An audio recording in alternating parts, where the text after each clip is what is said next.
Bueno, buenas tardes. Me voy a presentar. Soy el doctor Fernando Sánchez Freites.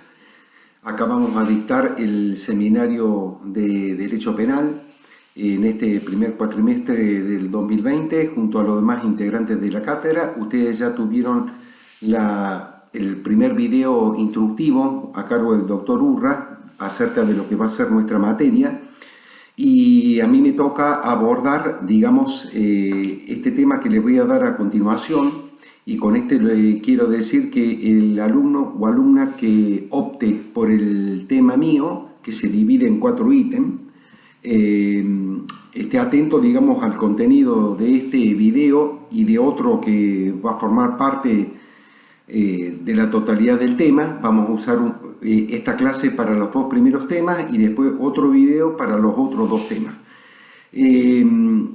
La problemática que vamos a plantear acá sobre el tema que me tocó hablar a mí es la valoración probatoria en los casos de violencia de género, y el otro tema es algunas consideraciones sobre la valoración del testimonio de la mujer víctima de violencia de género. ¿Dónde radica este problema? Este problema hay que ubicarlo en determinados delitos del Código Penal en donde se cometen hechos ilícitos contra una mujer, pero siempre y cuando en el contexto de una violencia de género. Para determinar qué es lo que es la violencia de género, están los tratados y convenios internacionales, como por ejemplo la eliminación de toda discriminación contra la mujer, el convenio de Belén do Pará, que fueron transformados en ley en la República Argentina, y nosotros también después tenemos la ley sobre violencia contra la mujer, que es la ley 26.485, que ahí define cuándo hay violencia de género. ¿Dónde está la problemática en derecho penal acerca de esta temática? Es que muchas veces se cometen ilicitudes, podemos llamarle el delito de femicidio, que ya está contemplado en el Código Penal en el artículo 80, como una especie de homicidio agravado, y después en el capítulo de las lesiones, que pueden ser leves, graves o gravísimas, del 89, 90 y 91 en el Código Penal, que también se pueden encontrar agravadas estas lesiones por imperio del artículo 92 por aplicación del 80, inciso 1 o inciso 11.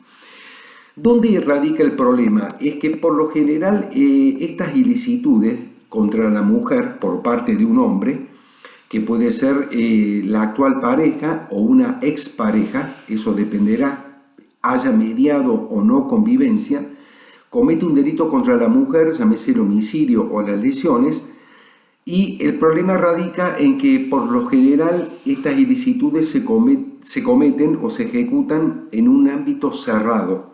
Es decir, son los famosos denominados delitos entre paredes, en donde cuesta mucho acreditar la existencia del hecho y la intervención del imputado en el mismo. Es decir, que muchas veces es muy dificultosa la tarea de recolectar la prueba de cargo en contra del imputado.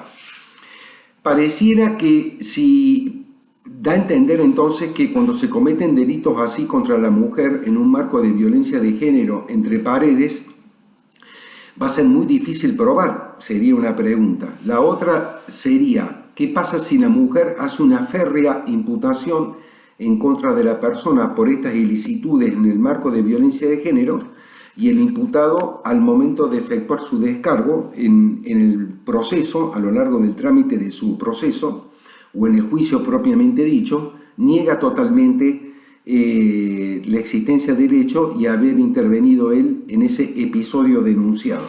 Es decir, que acá nos encontramos por un lado con la declaración de la víctima y por el otro lado con la declaración del imputado, donde chocan entre sí y no hay ninguna otra prueba que pueda acreditar eso. Entonces, ¿a quién creerle? Bueno, en principio podríamos decir que si hay un testimonio en contra del otro y no hay ninguna otra prueba, por la presunción de inocencia, que es una garantía constitucional, habría que absolver al imputado.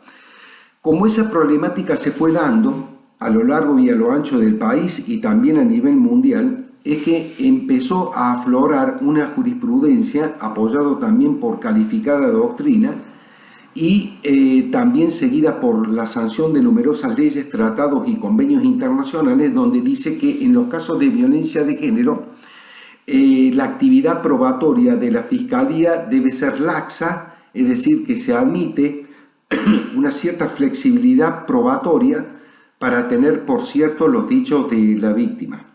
Esto significa entonces que en principio estaríamos autorizados a sostener que en estos casos de los delitos cometidos entre paredes o en la intimidad se puede llegar perfectamente a una condena. Es decir, que se le da credibilidad a los dichos de la víctima frente a los dichos del imputado. Pero esto no es tan sencillo, ¿sí? Es decir, esto es parte del trabajo, en donde como material les quiero aclarar que yo tengo el material para entregar al alumno o alumna que opte por este tema, que cuando se levante esta cuarentena, digamos, por la pandemia del coronavirus, yo le voy a dar acceso una vez que ustedes se comuniquen con mail conmigo, que ya fueron proporcionados por el doctor Urra en la clase inicial. Yo les voy a acercar el material. Podemos acercárselo a la facultad o en una fotocopiadora, pero hay material para desarrollar este tema, independientemente de donde el alumno o alumna tenga que buscar para hacer la monografía final y tener por aprobada la materia. Hay mucho material para buscar en Google, buscando las voces de estos dos ítems que yo les dije, más los de la clase venidera también se puede buscar. Es decir, que acá habría que googlear entonces la valoración probatoria en los casos de violencia de género y también la valoración del testimonio de la mujer víctima de violencia de género. Es decir, con esas voces en Google se puede armar una muy buena monografía. A lo que se le suma todo esto lo que yo le estoy diciendo y el material que yo después le voy a acercar a cada uno de este alumno o alumna que quiera seguir este tema para hacer el trabajo. Después de la normativa supranacional, esta que yo les comenté, y luego de algunos casos jurisprudenciales o doctrinarios, se han podido llegar a muchas condenas en delitos de violencia de género, en un marco de violencia de género, cuando el episodio se ha ejecutado en la intimidad o también entre paredes, como se llama. También podemos pensar los abusos sexuales, ¿sí?, del artículo 119 y siguiente del Código Penal. ¿Cómo se llegan a estas condenas? Bueno, lo que hay que lograr que el investigador, el fiscal, no solamente se quede con la declaración de la víctima, sino que tiene que buscar todo otro tipo de material probatorio para poder acreditar los dichos de la mujer que denunció el episodio. ¿Cómo se acreditan esos dichos? Bueno, hay mucho material probatorio y hay libertad probatoria. Cualquier medio el fiscal puede usar de prueba para poder acreditar la credibilidad de los dichos de la víctima. En primer lugar, el fiscal, cuando toma la denuncia, o la policía y ya interviene el fiscal, es muy factible que el fiscal apele a una pericial psicológica con determinadas herramientas y puntos de pericia hacia la mujer víctima, tendiente a que una psicóloga especialista en estos temas pueda determinar que la mujer no ha sido mendaz, que ha dicho la verdad, de que es confiable el testimonio, de que es creíble y de que no hay ninguna animosidad en el desarrollo de su testimonio para con la persona denunciada. También si la mujer, digamos, ha registrado algún tipo de lesión en el cuerpo o en la salud, bien se pueden adjuntar los certificados médicos. Eso también es otro material probatorio que, aunado a los dichos de la víctima, uno ya tiene otro indicio más probatorio en contra del justiciable. También es importante los testimonios periféricos del hecho. Puede suceder que el delito haya sido cometido entre paredes, como yo le dije, pero inmediatamente de acontecido el episodio, la mujer se lo haya contado a una vecina, o también puede haber ocurrido que la mujer ha sufrido algunos episodios anteriores similares a este que se está investigando y ha radicado las respectivas denuncias en fiscalía o en distintas comisarías y que a lo largo del tiempo y por diversas circunstancias esos hechos quedaron impunes. Pero la víctima puede usar esas denuncias anteriores y ante la fiscalía o la policía y acreditar de que se trata de la misma persona. es decir, que ha sufrido hechos anteriores que quedaron impunes, pero este vuelve a ser otro hecho más. Entonces, esas denuncias anteriores se pueden tomar como especie de indicio para darle mayor credibilidad a los dichos de la víctima. También se puede recoger, como dije, el testimonio de estos profesionales que han intervenido sobre la persona de la víctima, es decir, se puede tomar testimonio a los médicos que constataron la lesión en el cuerpo o en la salud, porque la mujer, durante el trámite de esa diligencia médica, puede haber manifestado al profesional cómo fue el hecho, de qué manera fue, la mecánica, y el médico con esa mecánica denunciada de que fue una trompada, de que fue una patada, un golpe de puño, o con algún cuchillo o algo así, puede acreditar, digamos, que los dichos son creíbles, porque la mecánica del daño en el cuerpo se compadece con lo que la víctima dijo, y también se puede sacar la data, la antigüedad de la lesión en el cuerpo o en la salud, y que se condice, digamos, con el día y hora en que la mujer denunció el episodio. Ni que hablar si también hay testigos presenciales en el hecho, ¿no? Eso se puede probar mucho más todavía, pero lo importante que cuando las leyes prevén de que en los casos de violencia de género, ¿sí? Se puede tener una amplitud probatoria, una laxitud en la valoración de la prueba, se puede apelar a todas esas circunstancias que yo les he hecho mención para poder acreditar la veracidad de la denuncia. Por supuesto que todo eso puede chocar, digamos, contra algunas garantías constitucionales, como por ejemplo que el imputado no está obligado a declarar contra sí mismo, puede abstenerse, va a haber que buscar toda esa prueba. También el imputado puede declarar y negar rotundamente el hecho, puede hacer citas probatorias el imputado de que no estaba en el lugar del hecho a esa hora, que estaba en otro lado. Es decir, que va a haber una confrontación o una controversia de material probatorio que será necesario aclarar.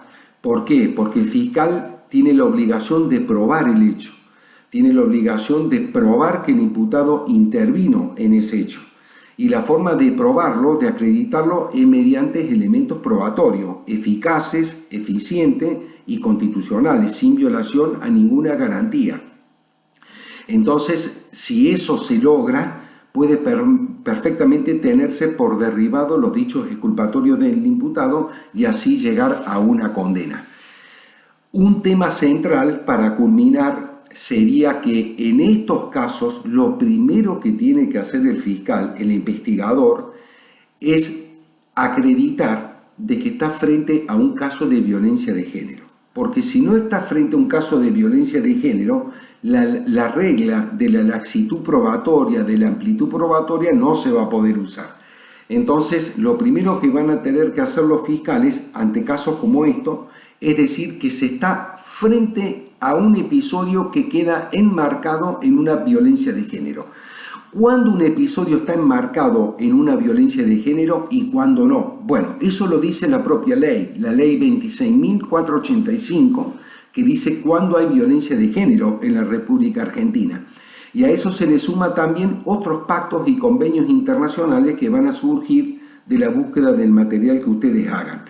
Entonces, cuando el fiscal diga, bueno, esta denuncia la enmarco en una violencia de género, ese fiscal está en condiciones de utilizar las herramientas que le dan estas leyes especiales de poder investigar con cierta amplitud probatoria y con cierta laxitud.